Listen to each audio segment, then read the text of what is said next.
Beauty and the Beast. Once upon a time, in a very far off country, there lived a merchant who had been so fortunate in all his undertakings that he was enormously rich. As he had, however, 6 sons and 6 daughters, he found that his money was not too much to let them all have everything they fancied, as they were accustomed to do. But one day a most unexpected misfortune befell them. Their house caught fire and was speedily burnt to the ground, with all the splendid furniture, the books, pictures, gold, silver, and precious goods it contained. And this was only the beginning of their troubles. Their father, who had until this moment prospered in all ways, suddenly lost every ship he had upon the sea, either by dint of pirates, shipwreck, or fire. Then he heard that his clerks in distant countries, whom he trusted entirely, had proved unfaithful, and at last from great wealth he fell into the direst poverty. All that he had left was a little house in a desolate place, at least 100 leagues from the town in which he had lived, and to this he was forced to retreat with his children, who were in despair at the idea of leading such a different life. Indeed, the daughters at first hoped that their friends, who had been so numerous while they were rich, would insist on their staying in their houses now they no longer possessed one. But they soon found that they were left alone, and that their former friends even attributed their misfortunes to their own extravagance, and showed no intention of offering them any help.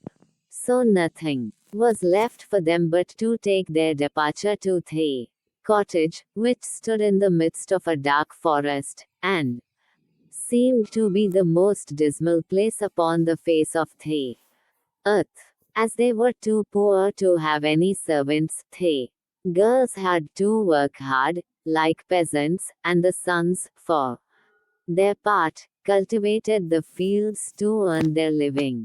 Roughly clothed, and living in the simplest way, the girls regretted unceasingly the luxuries and amusements of their former life. Only the youngest tried to be brave and cheerful. She had been as sad as anyone when misfortune overtook her father, but, soon recovering her natural gaiety, she set to work to make the best of things, to amuse her father and brothers as well as she could, and to try to persuade her sisters to join her in dancing and singing. But they would do nothing of the sort, and because she was not as doleful as themselves, they declared that this miserable life was all she was fit for.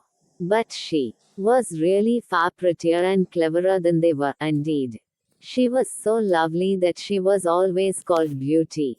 After 2 years, when they were all beginning to get used to their new life, something happened to disturb their tranquility. Their father received the news that one of his ships, which he had believed to be lost, had come safely into port with a rich cargo. All the sons and daughters at once thought that their poverty was at an end, and wanted to set out directly for the town, but their father, who was more prudent, begged them to wait a little, and though it was harvest time, and he could ill be spared, determined to go himself first, to make inquiries. Only the youngest daughter had any doubt but that they would soon again be as rich as they were before, or at least rich enough to live comfortably in some town where they would find amusement and gay companions once more. So they all loaded their father with commissions for jewels and dresses which it would have taken a fortune to buy. Only Beauty, feeling sure that it was of no use, did not ask for anything. Her father, noticing her silence, said, "And what shall I bring for your Beauty?" The only thing I wish for is to see you come home safely, she answered. But this only vexed her sisters, who fancied she was blaming them for having asked for such costly things. Her father, however, was pleased, but as he thought that at her age she certainly ought to like pretty presents, he told her to choose something. Well, dear father, she said, as you insist upon it, I beg that you will bring me a rose. I have not seen one since we came here, and I love them so much. So the merchant set out and reached the town as quickly as possible, but only to find that his former companions, believing him to be dead, had divided between them the goods which the ship had brought, and after 6 months of trouble and expense he found himself as poor as when he started, having been able to recover only just enough to pay the cost of his journey. To make matters worse, he was obliged to leave the town in the most terrible weather, so that by the time he was within a few leagues of his home he was almost exhausted with cold and fatigue. Though he knew it would take some hours to get through the forest, he was so anxious to be at his journey's end that he resolved to go on. But night overtook him, and the deep snow and bitter frost made it impossible for his horse to carry him any further. Not a house was to be seen. The only shelter he could get was the hollow trunk of a great tree, and there he crouched all the night, which seemed to him the longest he had ever known. In spite of his weariness, the howling of the wolves kept him awake, and even when at last the day broke, he was not much better off, for the falling snow had covered up every path, and he did not know which way to turn. At length he made out some sort of track, and though at the beginning it was so rough and slippery that he fell down more than once, it presently became easier, and led him into an avenue of trees which ended in a splendid castle. It seemed to the merchant very strange that no snow had fallen in the avenue, which was entirely composed of orange trees, covered with flowers and fruit. When he reached the first court of the castle, he saw before him a flight of agate steps, and went up them, and passed through several splendidly furnished rooms. The pleasant warmth of the air revived him, and he felt very hungry. But there seemed to be nobody in all this vast and splendid palace whom he could ask to give him something to eat. Deep silence reigned everywhere, and at last, tired of roaming through empty rooms and galleries, he stopped in a room smaller than the rest, where a clear fire was burning and a couch was drawn up closely to it. Thinking that this must be prepared for someone who was expected, he sat down to wait till he should come, and very soon fell into a sweet sleep. When his extreme hunger wakened him after several hours, he was still alone, but a little table, upon which was a good dinner, had been drawn up close to him, and as he had eaten nothing for 24 hours, he lost no time in beginning his meal, hoping that he might soon have an opportunity of thanking his considerate entertainer, whoever it might be. But no one appeared, and even after another long sleep, from which he awoke completely refreshed, there was no sign of anybody, though a fresh meal of dainty cakes and fruit was prepared upon the little table at his elbow. Being naturally timid, the silence began to terrify him, and he resolved to search once more through all the rooms, but it was of no use. Not even a servant was to be seen, there was no sign of life in the palace. He began to wonder what he should do. and to amuse himself by pretending that all the treasures he saw were his own, and considering how he would divide them among his children. Then he went down into the garden, and though it was winter everywhere else, here the sun shone, and the birds sung, and the flowers bloomed, and the air was soft and sweet. The merchant, in ecstasies with all he saw and heard, said to himself, "All this must be meant for me. I will go this minute and bring my children to share all these delights." In spite of being so cold and weary when he reached the castle, he had taken his horse to the stable and fed it. Now he thought he would saddle it for his homeward journey, and he turned down the path which led to the stable. This path had a hedge of roses on each side of it, and the merchant thought he had never seen or smelt such exquisite flowers. They reminded him of his promise to Beauty, and he stopped and had just gathered one to take to her when he was startled by a strange noise behind him. Turning round, he saw a frightful beast, which seemed to be very angry, and said in a terrible voice, "Who told you that you might gather my roses? Was it not enough that I allowed you to be in my palace and was kind to you? This is the way you show your gratitude, by stealing my flowers. But your insolence shall not go unpunished." The merchant, terrified by these furious words, dropped the fatal rose, and, throwing himself on his knees, cried, "Pardon me, noble sir.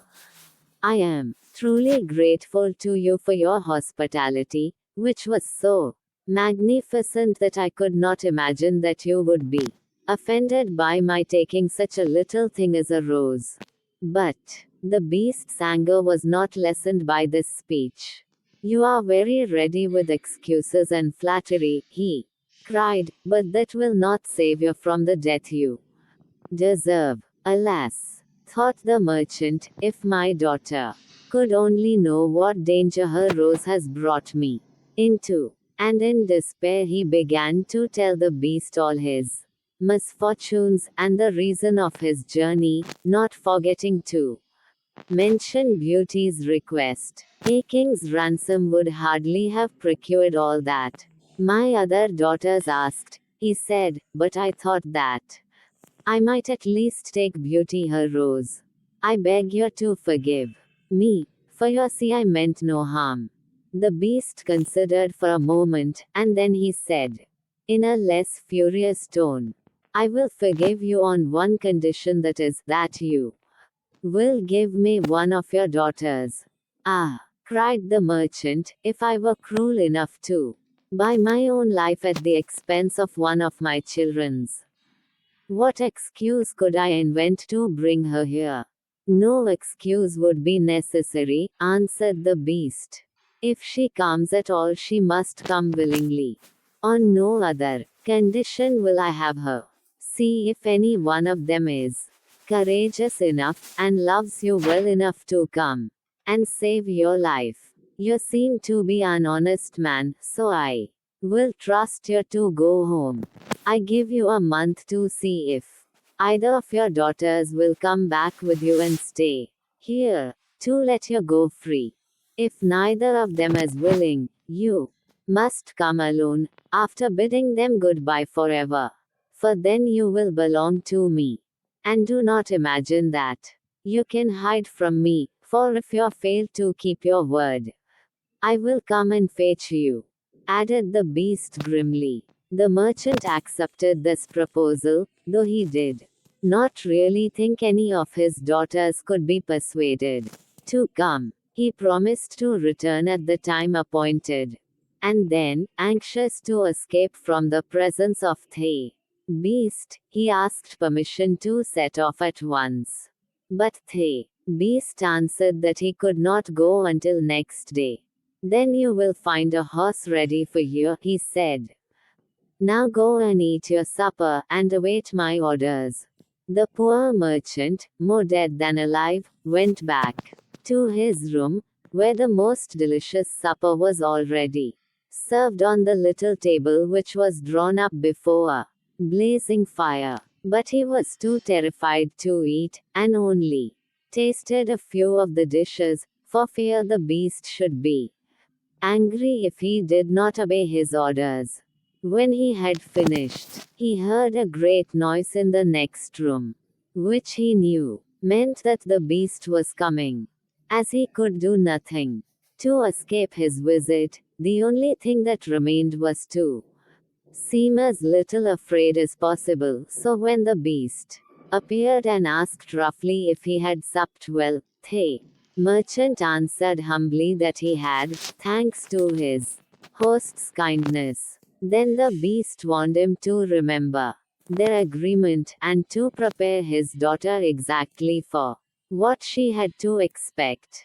Do not get up tomorrow, he added, until you see the sun and hear a golden bell ring. Then you will find your breakfast waiting for you here, and the horse you are to ride will be ready in the courtyard. He will also bring you back again when you come with your daughter, a month hence. Farewell. Take a rose to Beauty, and remember your promise. The merchant was only too glad when the beast went away, and though he could not sleep for sadness, he lay down until the sun rose. Then, after a hasty breakfast, he went to gather Beauty's rose, and mounted his horse, which carried him off so swiftly that in an instant he had lost sight of the palace, and he was still wrapped in gloomy thoughts when it stopped before the door of the cottage. His sons and daughters, who had been very uneasy at his long absence, rushed to meet him, eager to know the result of his journey, which, seeing him mounted upon a splendid horse and wrapped in a rich mantle, they supposed to be favorable. He hid the truth from them at first, only saying sadly to Beauty as he gave her the rose, "Here is what you asked me to bring you, you little know what it has cost." But this excited their curiosity so greatly that presently he told them his adventures from beginning to end, and then they were all very unhappy. The girls lamented loudly over their lost hopes, and the sons declared that their father should not return to this terrible castle, and began to make plans for killing the beast if it should come to fetch him. But he reminded them that he had promised to go back. Then the girls were very angry with Beauty, and said it was all her fault, and that if she had asked for something sensible this would never have happened, and complained bitterly that they should have to suffer for her folly. Poor Beauty, much distressed, said to them, "I have, indeed, caused this misfortune, but I assure you I did it innocently. Who could have guessed that to ask for a rose in the middle of summer would cause so much misery? But as I did the mischief, it is only just that I should suffer for it. I will therefore go back with my father to keep his promise." At first nobody would hear of this arrangement, and her father and brothers, who loved her dearly, declared that nothing should make them let her go, but Beauty was firm. As the time drew near, she divided all her little possessions between her sisters, and said goodbye to everything she loved, and when the fatal day came, she encouraged and cheered her father as they mounted together the horse which had brought him back. It seemed to fly rather than gallop, but so smoothly that Beauty was not frightened. Indeed, she would have enjoyed the journey if she had not feared what might happen to her at the end of it. Her father still tried to persuade her to go back, but in vain. While they were talking, the night fell, and then, to their great surprise, wonderful colored lights began to shine in all directions, and splendid fireworks blazed out before them. All the forest was illuminated by them, and even felt pleasantly warm, though it had been bitterly cold before. This lasted until they reached the avenue of orange trees, where were statues holding flaming torches, and when they got nearer to the palace, they saw that it was illuminated from the roof to the ground, and music sounded softly from the courtyard.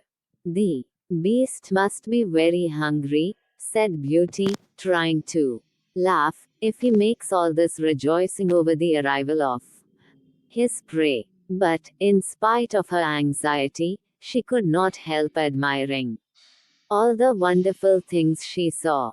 The horse stopped at the foot of the flight of steps leading to the terrace, and when they had dismounted, her father led her to the little room he had been in before, where they found a splendid fire burning, and the table daintily spread with a delicious supper.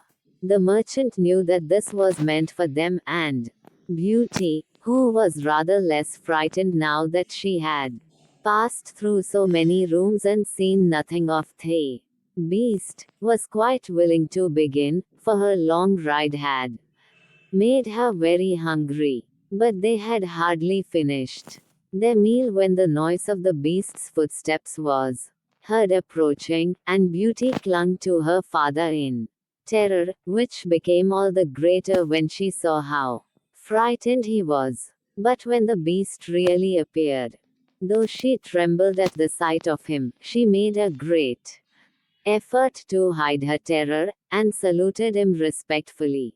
This evidently pleased the beast. After looking at her, he said, in a tone that might have struck terror into the boldest heart, though he did not seem to be angry. Good evening, old man. Good evening, Beauty. The merchant was too terrified to reply, but Beauty answered sweetly, Good evening, beast. Have you come willingly? Asked the beast. Will you be content to stay here when your father goes away? Beauty answered bravely that she was quite prepared to stay. I am pleased with you, said the beast. As you have come of your own accord, you may stay. As for your old man, he added, turning to the merchant, at sunrise tomorrow you will take your departure. When the bell rings, get up quickly and eat your breakfast, and you will find the same horse waiting to take you home. But remember that you must never expect to see my palace again.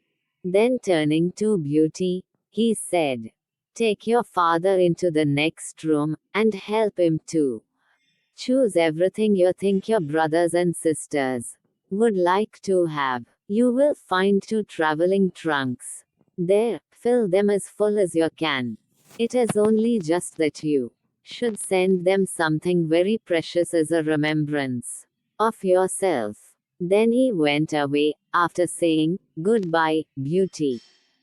Goodbye, old man. And though Beauty was beginning to think with great dismay of her father's departure, she was afraid to disobey the beast's orders, and they went into the next room, which had shelves and cupboards all round it. They were greatly surprised at the riches it contained.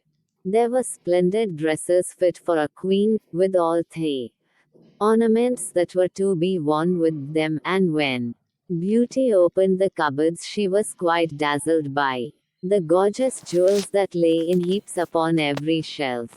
After choosing a vast quantity, which she divided between her sisters, for she had made a heap of the wonderful dresses for each of them, she opened the last chest, which was full of gold. I think, father, she said, that, as the gold will be more useful to you, we had better take out the other things again, and fill the trunks with it. So they did this, but the more they put in, the more room there seemed to be, and at last they put back all the jewels and dresses. they had taken out, and Beauty even added as many more of the jewels as she could carry at once, and then the trunks were not too full, but they were so heavy that an elephant could not have carried them. The beast was mocking us, cried the merchant. He must have pretended to give us all these things, knowing that I could not carry them away. Let us wait and see, answered Beauty. I cannot believe that he meant to deceive us. All we can do is to fasten them up and leave them ready. So they did this and returned to the little room, where, to their astonishment, they found breakfast ready.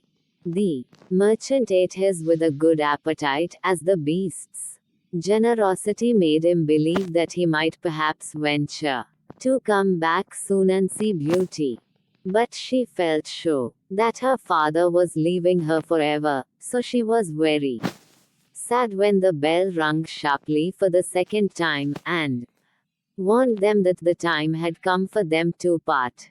They went down into the courtyard, where two horses were waiting, one loaded with the two trunks, the other for him to ride. They were pawing the ground in their impatience to start, and the merchant was forced to bid Beauty a hasty farewell, and as soon as he was mounted, he went off at such a pace that she lost sight of him in an instant. Then Beauty began to cry, and wandered sadly back to her own room. But she soon found that she was very sleepy, and as she had nothing better to do, she lay down and instantly fell asleep. And then she dreamed that she was walking by a brook bordered with trees, and lamenting her sad fate, when a young prince, handsomer than anyone she had ever seen, and with a voice that went straight to her heart, came and said to her, "Ah, Beauty, you are not so unfortunate as you suppose. Here, you will be rewarded for all you have suffered elsewhere. Your every wish shall be gratified. Only try to find me out, no matter how I may be disguised, as I love you dearly, and in making me happy you will find your own happiness. Be as true-hearted as you are beautiful, and we shall have nothing left to wish for." "What can I do, Prince, to make you happy?" said Beauty. "Only be grateful," he answered, "and do not trust too much to your eyes. And, above all, do not desert me until you have saved me from my cruel misery." After this, she thought she found herself in a room with a stately and beautiful lady, who said to her, "Dear Beauty, try not to regret all you have left behind you, for you are destined to a better fate. Only do not let yourself be deceived by appearances." Beauty found her dreams so interesting that she was in no hurry to awake, but presently the clock roused her by calling her name softly 12 times, and then she got up and found her dressing table set out with everything she could possibly want, and when her toilet was finished, she found dinner was waiting in the room next to hers. But dinner does not take very long when you are all by yourself. And very soon she sat down cozily in the corner of a sofa, and began to think about the charming prince she had seen in her dream. "He said I could make him happy," said Beauty to herself. "It seems, then, that this horrible beast keeps him a prisoner. How can I set him free? I wonder why they both told me not to trust to appearances. I don't understand it. But, after all, it was only a dream, so why should I trouble myself about it? I had better go and find something to do to amuse myself." So she got up and began to explore some of the many rooms of the palace. The first she entered was lined with mirrors, and Beauty saw herself reflected on every side, and thought she had never seen such a charming room. Then a bracelet which was hanging from a chandelier caught her eye, and on taking it down, she was greatly surprised to find that it held a portrait of her unknown admirer, just as she had seen him in her dream. With great delight, she slipped the bracelet on her arm and went on into a gallery of pictures, where she soon found a portrait of the same handsome prince, as large as life, and so well painted that, as she studied it, he seemed to smile kindly at her. Tearing herself away from the portrait at last, she passed through into a room which contained every musical instrument under the sun, and here she amused herself for a long while in trying some of them, and singing until she was tired. The next room was a library, and she saw everything she had ever wanted to read, as well as everything she had read, and it seemed to her that a whole lifetime would not be enough to even read the names of the books. There were so many. By this time it was growing dusk, and wax candles in diamond and ruby candlesticks were beginning to light themselves in every room. Beauty found her supper served just at the time she preferred to have it, but she did not see anyone or hear a sound, and, though her father had warned her that she would be alone, she began to find it rather dull. But presently she heard the beast coming, and wondered tremblingly if he meant to eat her up now. However, as he did not seem at all ferocious, and only said gruffly, "Good evening, Beauty," she answered cheerfully and managed to conceal her terror. Then the beast asked her how she had been amusing herself, and she told him all the rooms she had seen. Then he asked if she thought she could be happy in his palace, and Beauty answered that everything was so beautiful that she would be very hard to please if she could not be happy. And after about an hour's talk, Beauty began to think that the beast was not nearly so terrible as she had supposed at first. Then he got up to leave her, and said in his gruff voice, "Do you love me, Beauty? Will you marry me?" "Oh, what shall I say?" cried Beauty, for she was afraid to make the beast angry by refusing.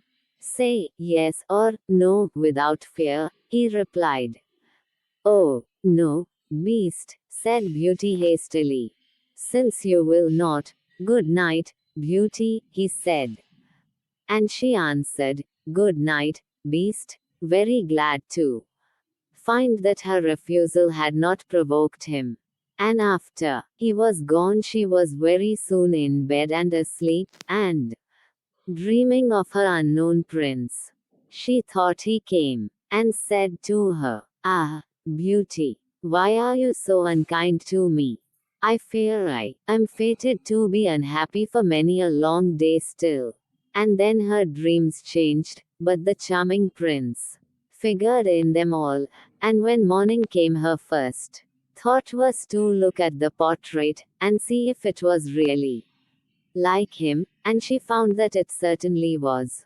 This morning she decided to amuse herself in the garden, for the sun shone, and all the fountains were playing. But she was astonished to find that every place was familiar to her, and presently she came to the brook where the myrtle trees were growing, where she had first met the prince in her dream, and that made her think more than ever that he must be kept a prisoner by the beast.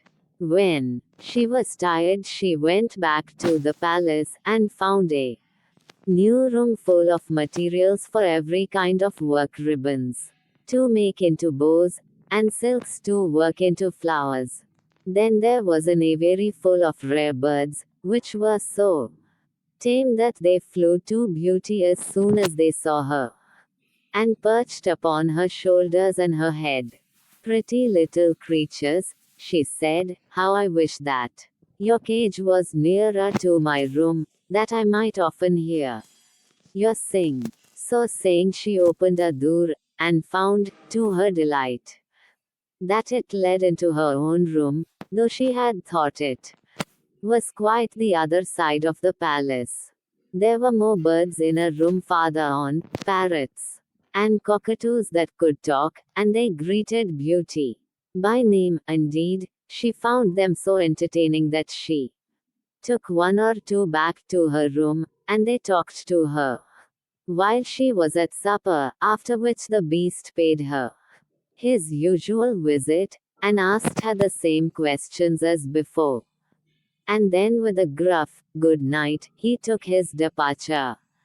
And Beauty went to bed to dream of her mysterious prince. The days passed swiftly in different amusements, and after a while, Beauty found out another strange thing in the palace, which often pleased her when she was tired of being alone.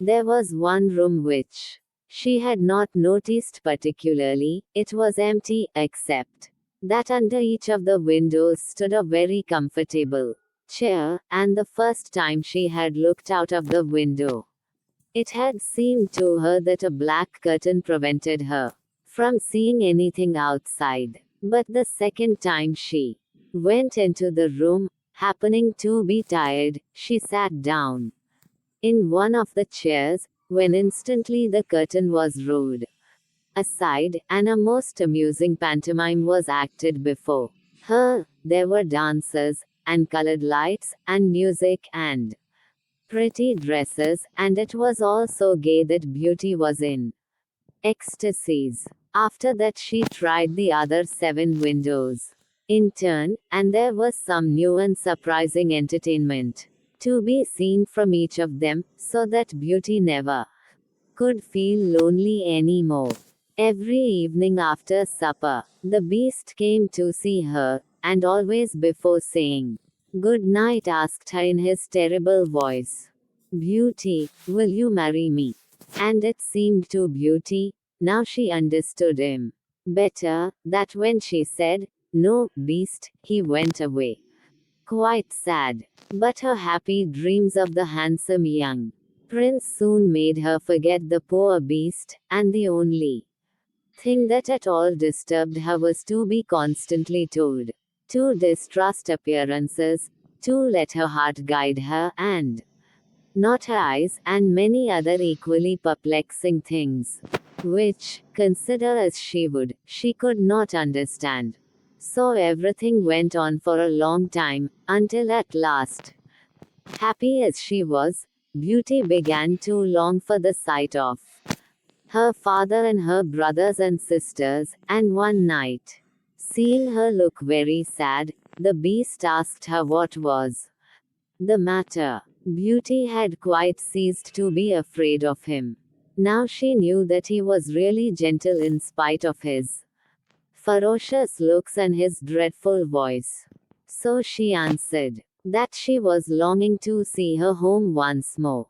Upon hearing this, the beast seemed sadly distressed, and cried miserably, Ah, Beauty, have you the heart to desert an unhappy beast like this? What more do you want to make you happy? Is it because you hate me that you want to escape?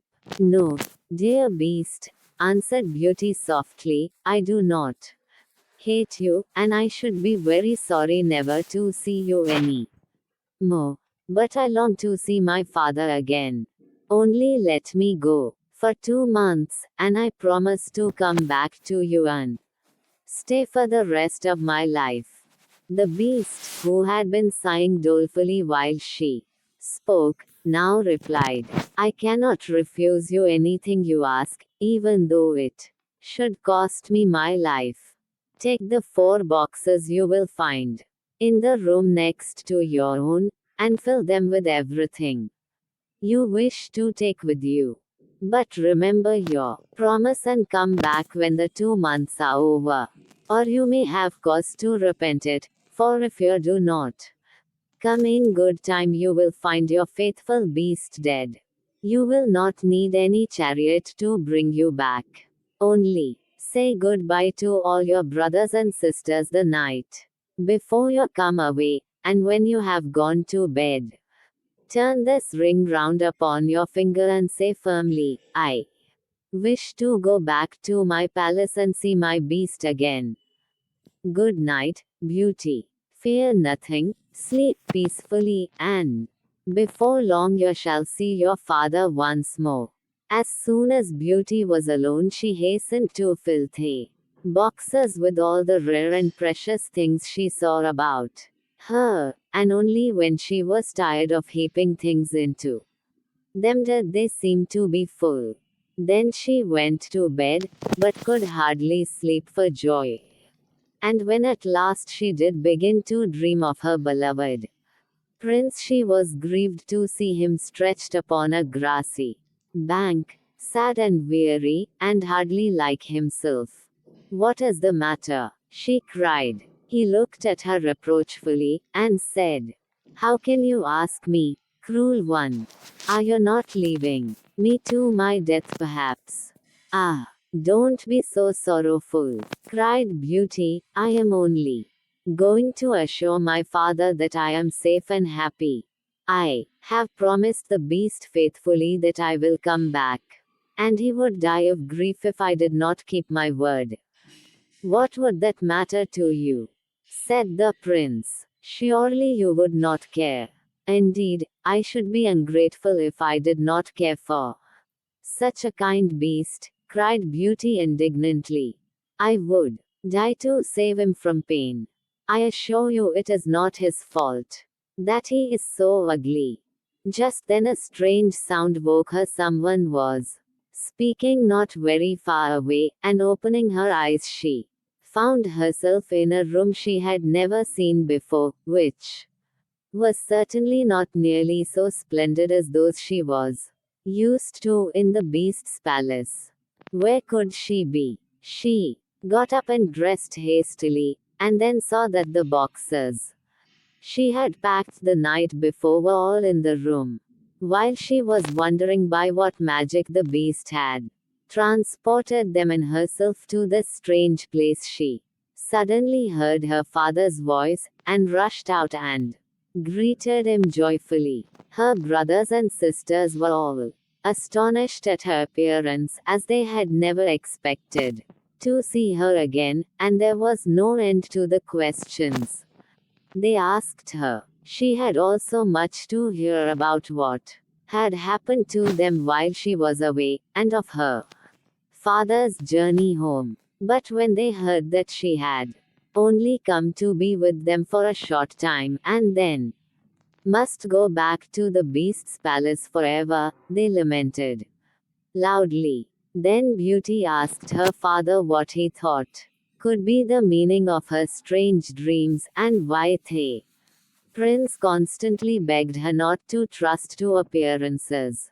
After much consideration, he answered, You tell me yourself that the beast, frightful as he is, loves you dearly and deserves your love and gratitude for his gentleness and kindness. I think the prince must mean you to understand that you ought to reward him by doing as he wishes.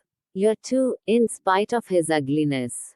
Beauty could not help seeing that this seemed very probable. Still, when she thought of her dear prince who was so handsome, she did not feel at all inclined to marry the beast. At any rate, for 2 months she need not decide, but could enjoy herself with her sisters.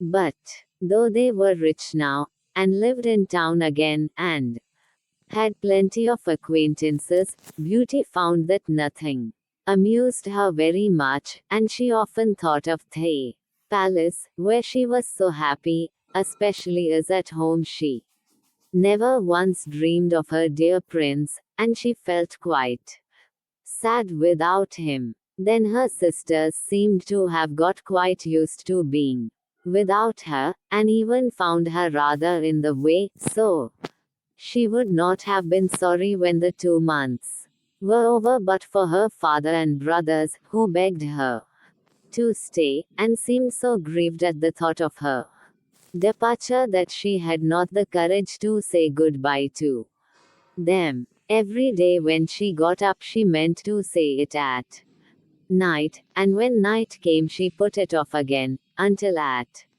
last she had a dismal dream which helped her to make up her mind. She thought she was wandering in a lonely path in the palace gardens, when she heard groans which seemed to come from some bushes hiding the entrance of a cave, and running quickly to see what could be the matter, she found the beast stretched out upon his side, apparently dying. He reproached her faintly with being the cause of his distress, and at the same moment a stately lady appeared, and said very gravely, "Ah, Beauty, you are only just in time to save his life. See what happens when people do not keep their promises. If you had delayed one day more, you would have found him dead." Beauty was so terrified by this dream that the next morning she announced her intention of going back at once, and that very night she said goodbye to her father and all her brothers and sisters, and as soon as she was in bed, she turned her ring round upon her finger, and said firmly, "I wish to go back to my palace and see my beast again, as she had been told to do." Then she fell asleep instantly, and only woke up to hear the clock saying, "Beauty, Beauty," 12 times in its musical voice, which told her at once that she was really in the palace once more. Everything was just as before, and her birds were so glad to see her. But Beauty thought she had never known such a long day, for she was so anxious to see the beast again that she felt as if supper time would never come. But when it did come and no beast appeared, she was really frightened, so, after listening and waiting for a long time, she ran down into the garden to search for him. Up and down the paths and avenues ran poor Beauty, calling him in vain, for no one answered, and not a trace of him could she find, until at last, quite tired, she stopped for a minute's rest, and saw that she was standing opposite the shady path she had seen in her dream. She rushed down it, and, sure enough, there was the cave, and in it lay the beast asleep, as Beauty thought. Quite glad to have found him, she ran up and stroked his head, but, to her horror, he did not move or open his eyes. "Oh, he is dead, and it is all my fault," said Beauty, crying bitterly. But then, looking at him again, she fancied he still breathed, and, hastily fetching some water from the nearest fountain, she sprinkled it over his face, and, to her great delight, he began to revive. "Oh, beast, how you frightened me!"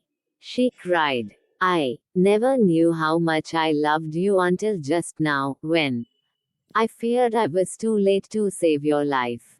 Can you really love such an ugly creature as I am?" said the beast faintly. "Ah, Beauty, you only came just in time. I was dying because I thought you had forgotten your promise. But go back now and rest, I shall see you again by and by." Beauty, who had half expected that he would be angry with her, was reassured by his gentle voice, and went back to the palace, where supper was awaiting her, and afterward the beast came in as usual, and talked about the time she had spent with her father, asking if she had enjoyed herself, and if they had all been very glad to see her. Beauty answered politely, and quite enjoyed telling him all that had happened to her. And when at last the time came for him to go, and he asked, as he had so often asked before, "Beauty, will you marry me?"